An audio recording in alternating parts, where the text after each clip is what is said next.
My name is Victoria Rosewood, and at 68 years old, I've learned that the cruelest wounds come from the people you love most. 3 months ago, I was publicly humiliated in front of my entire family. Today, I'm about to serve justice. On a silver platter in the most expensive way imaginable.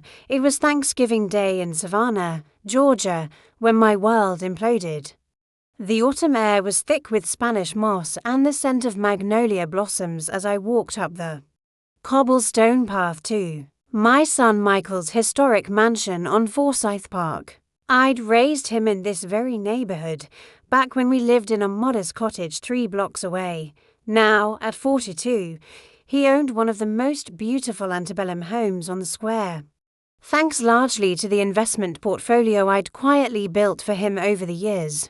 I clutched the homemade pecan pie I'd spent all morning perfecting, my grandmother's recipe that had been the centerpiece of our family gatherings for decades. My heart was full of anticipation. This would be the first Thanksgiving with my new daughter-in-law, Priscilla Montenegro, whom Michael had married just 6 months earlier in what she'd insisted be a small, intimate ceremony that somehow excluded half our family. But as I reached the mahogany front door, it swung open before I could knock. Priscilla stood there in a designer dress that probably cost more than most people's monthly rent. Her perfectly contoured face twisted into a mask of barely concealed disgust. "Victoria," she said, not bothering to hide the ice in her voice. "I thought we discussed this." I blinked, confused. "Discussed what?" "Dear, Michael invited me for Thanksgiving dinner." Her laugh was sharp as glass. "Oh, sweetie, there's been a misunderstanding. This is a sophisticated gathering for Michael's business associates and cultured friends. You don't really belong here anymore." The words hit me like a physical blow. Behind her, I could see the warm glow of the dining room, hear the gentle murmur of conversation and clinking crystal. My son was nowhere to be seen. Before I tell you what happened next, I want you to know that this story gets more shocking with every twist. If you're enjoying stories about family betrayal and sweet revenge, please hit that subscribe button and ring the notification bell.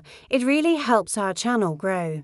And if you have your own story about dealing with a difficult daughter-in-law, share it in the comments below. Trust me, after you hear what Priscilla did next, you'll have plenty to say.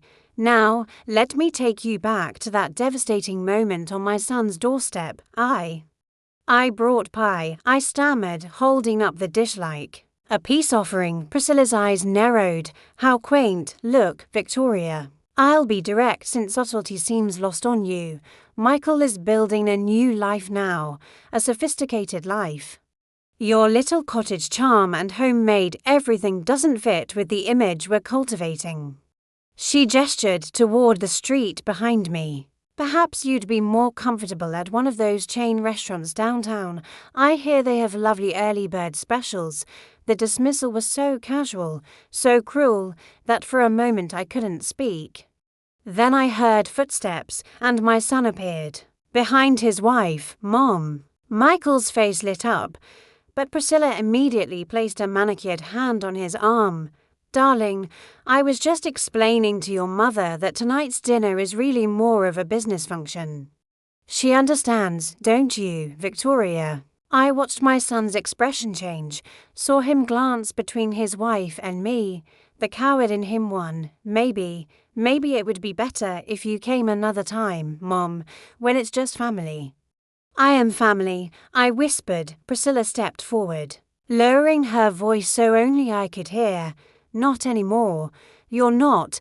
This is my house now, in my neighborhood, with my rules. Michael doesn't need your little cottage cooking and outdated opinions. He needs a wife who can elevate him socially." She straightened up, speaking louder. "But don't worry, I'm sure there are plenty of activities at the senior center to keep you busy." The door closed with a soft click, leaving me standing alone. On the porch with my rejected pie, I could see the warm light spilling from the windows. Hear the laughter inside, my son's laughter, as if nothing had happened. I walked back to my car, my hands trembling not with age, but with rage. What Priscilla didn't know, what none of them knew, was that I wasn't just Michael's mother. I was Victoria Rosewood, former CEO of Rosewood Holdings, a private investment firm I'd built from nothing after my husband died 20 years ago. I'd quietly retired at 65, letting people assume I was just another lonely widow living off Social Security. In reality, I was worth $47 million the next morning. I sat in my attorney's office, still furious but now channeling that fury into something productive. James Whittaker had been handling my legal affairs for 15 years, and he knew better than to question my motives when I got that particular look in my eyes. "I want you to investigate something for me, James," I said, sliding a check across his mahogany desk. "I want to know everything about Priscilla Montenegro." "Everything," James raised an eyebrow. "Your new daughter-in-law." "Victoria, family disputes." This isn't a family dispute." I cut him off. "This is reconnaissance. Something about that woman doesn't sit right with me, and I want to know what she's hiding."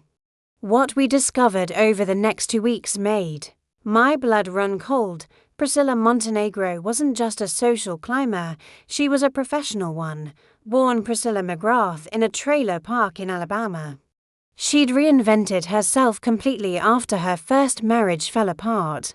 Her ex-husband, according to the private investigator's report, had lost everything after she'd systematically isolated him from his family, convinced him to liquidate his business assets, and then divorced him when the money ran out. But that wasn't the worst part. The worst part was what she was already doing to Michael. "Look at these bank statements," James said, spreading papers across his desk. "In 6 months, your son has withdrawn over $200,000 from his savings. All of it going to something called Montenegro Lifestyle Consulting." "Which is what, exactly?" "A shell company registered to your daughter-in-law. She's been billing your son for social enhancement services and image consulting." I studied the documents, my fury growing with each transaction. She was bleeding him dry, and he was too. Love struck to see it. "There's more," James continued grimly. "She's been pressuring him to sell his investment portfolio, the one you set up for him. She claims they need liquid assets for some business venture she's planning. That portfolio was worth $3 million. I'd spent years carefully building it, teaching Michael about long-term wealth preservation. If she got her hands on it, my son would be financially ruined within a year." "James," I said quietly, "I want you to find out who owns the properties on Michael's street. All of them." He looked confused. "Victoria, what are you planning?" I smiled for the first time in weeks. "I'm planning to teach my daughter-in-law a lesson about underestimating people, starting with the property records for Forsyth Park Square." What James found exceeded even my wildest expectations. Forsyth Park Square wasn't just any historic neighborhood. It was one of Savannah's most exclusive addresses, where properties rarely came on the market. But here's where it got interesting. 3 of the 8 houses on Michael's block were actually owned by holding companies that had been struggling financially since the pandemic. The Hendersons at number 12 are 3 months behind on their property taxes, James explained, pointing to a spreadsheet. The Changs at number 16 are getting divorced and need to liquidate assets quickly. And the Beauregards at number 22 are relocating to Florida for health reasons. I leaned back in my chair, a plan crystallizing in my mind. What would it cost to buy all 3 properties? James nearly choked on his coffee. "Victoria, we're talking about at least $12 million. These are historic mansions on prime real estate." I didn't ask if it was expensive. I asked what it would cost. He pulled out his calculator, his fingers flying over the keys. "Conservatively, $15 million for all 3, assuming you can negotiate distressed sale prices." I stood up and walked to his window, looking out over Savannah's tree-lined streets. "Do it." Make the offers this week, cash purchases, quick closings. I want to own those houses within 60 days, Victoria, even for someone with your assets. This is necessary. I interrupted, but that's just phase 1. I also want you to research the property management companies in Savannah. I need to know which ones handle high-end rentals for the film industry. James stared at me. The film industry. Savannah is becoming a major filming location. James, period dramas, romance movies, television series.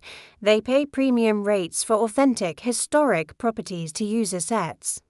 Sometimes they need entire blocks for extended shoots. Understanding dawned in his eyes. You're not just buying the houses, you're cornering the market. Exactly. And once I control half the block, I'll have significant influence over what happens in the neighborhood, including who gets to feel comfortable living. While James worked on the property purchases, I decided it was time to have a heart-to-heart with my son, but I needed to be strategic about it. Confronting him directly would only make him defensive, especially with Priscilla whispering poison in his ear. Instead, I called him at his office on a Tuesday afternoon. Michael, sweetheart, I was hoping you might have lunch with me today, just the two of us, like we used to do. There was a pause. Mom, I don't know if that's such a good idea. Priscilla thinks Priscilla doesn't need to know, I said gently. Sometimes a mother just needs to spend time with her son. Please, Michael, 1 hour. We met at the Grey, a upscale restaurant housed in a converted Greyhound bus terminal. It was the kind of place Priscilla would approve of, which made Michael more comfortable. He looked tired, I noticed, and there were stress lines around his eyes that hadn't been there 6 months ago. You look wonderful, Mom, he said, though his smile didn't quite reach his eyes. That's a beautiful dress. I was wearing a tailored Chanel suit I'd bought years ago, but rarely worn. Today felt like the right occasion to remind my son that his mother wasn't quite the helpless widow his wife assumed I was. Thank you, dear. How are you? You seem stressed. Michael's shoulders sagged slightly. Just work stuff. And Priscilla has all these ideas for improving our social standing. It's expensive. But she says it's an investment in our future. What kind of investment? He shifted uncomfortably. Well, she thinks I should liquidate some of my long-term assets. You know, that portfolio you helped me set up. She says holding onto individual stocks is old-fashioned, that I should put the money into her business consulting firm instead. My heart sank, but I kept my expression neutral. That's a significant decision, Michael. Have you researched her business model thoroughly? Of course, he said, but his tone was defensive. Priscilla has a lot of experience in lifestyle management. She's helped several wealthy clients optimize their social presence. I nodded thoughtfully. I'm sure she has. Michael, can I ask you something? Are you happy? The question caught him off guard. What do you mean? I mean exactly that. Are you happy when you wake up in the morning, when you come home at night? When you're making these major life decisions, are you genuinely happy? For a long moment, he was quiet. When he looked up, there was something vulnerable in his expression that reminded me of the little boy who used to crawl into my bed during thunderstorms. I want to be, he said softly. Priscilla says happiness is a choice, and I need to choose to embrace the life we're building together. But what about the life you want to build? What about your own dreams and goals? Michael's phone buzzed with a text message. He glanced at it, and his whole demeanor changed. I have to go. Priscilla needs me to meet with a potential investor.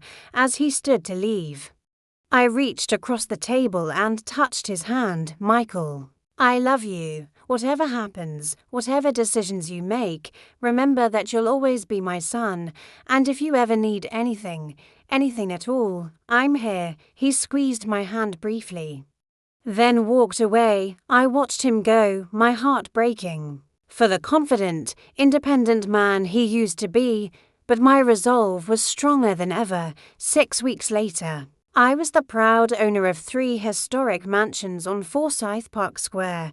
The Hendersons were so relieved to escape their financial troubles that they accepted my offer within 24 hours.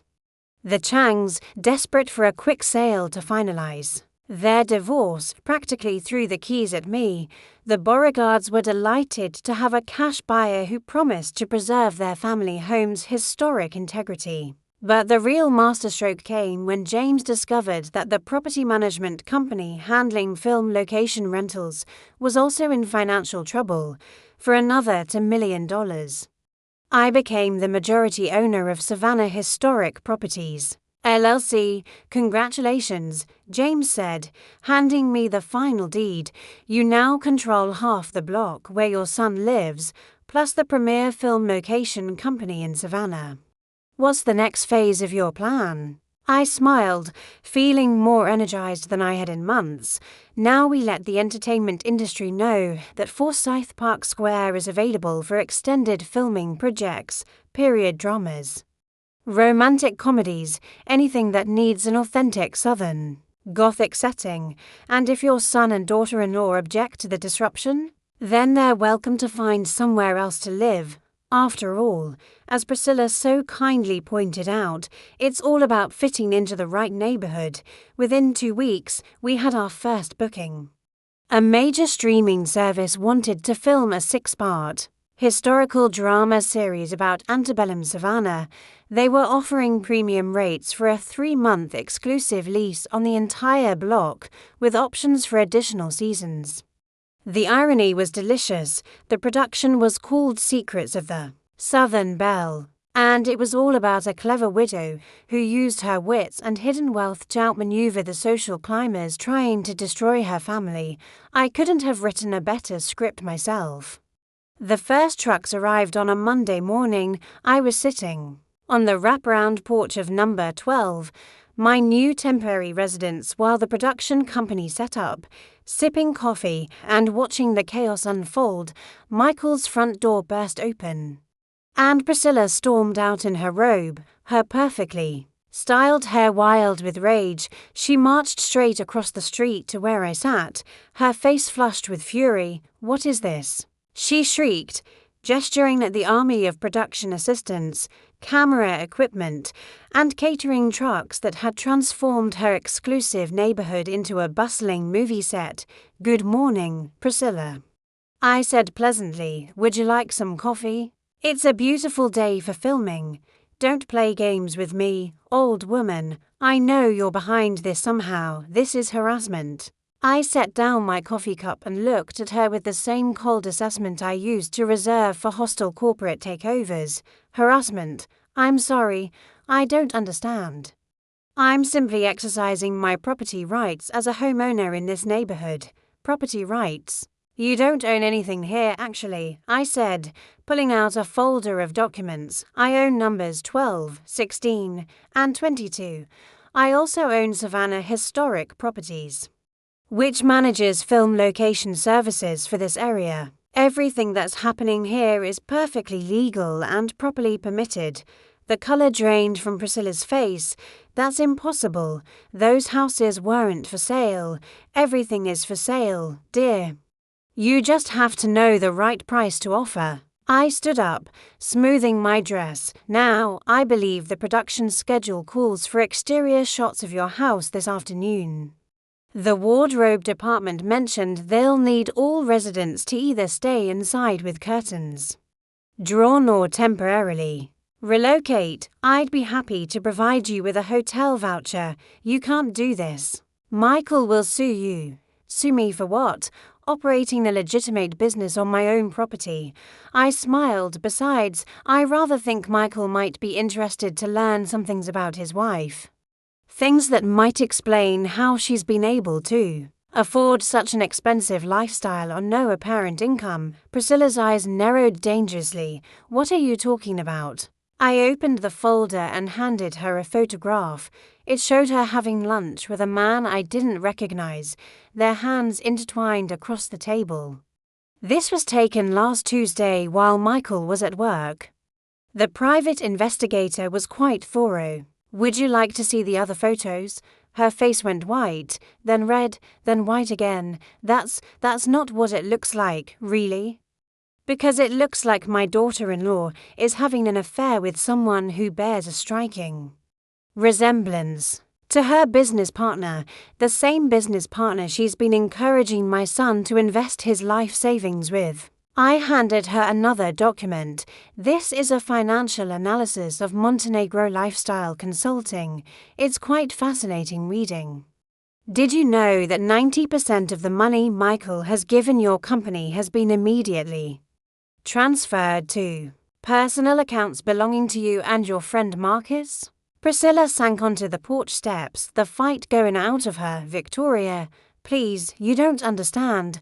I understand perfectly. You targeted my son because you thought he was a wealthy, naive Mark with a pushover mother. You planned to drain his accounts, convince him to liquidate his real assets, and then disappear with your boyfriend once there was nothing left to steal. Tears started rolling down her cheeks, but I wasn't finished.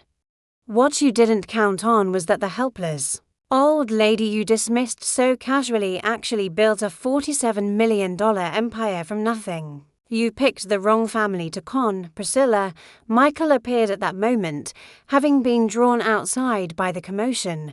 He looked between his sobbing wife and his mother, confusion and dawning realization warring on his face. Mom, what's going on, Priscilla? Why are you crying? I handed him the folder of documents. Your wife has something she needs to tell you, son, about her business, her boyfriend, and her plans for your money, as Michael read through the evidence.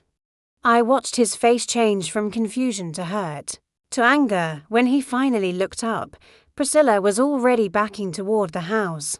Is this true? He asked her, his voice barely above a whisper. All of it. She opened her mouth to lie. I could see it in her eyes, but then she looked at me and seemed to realize the futility.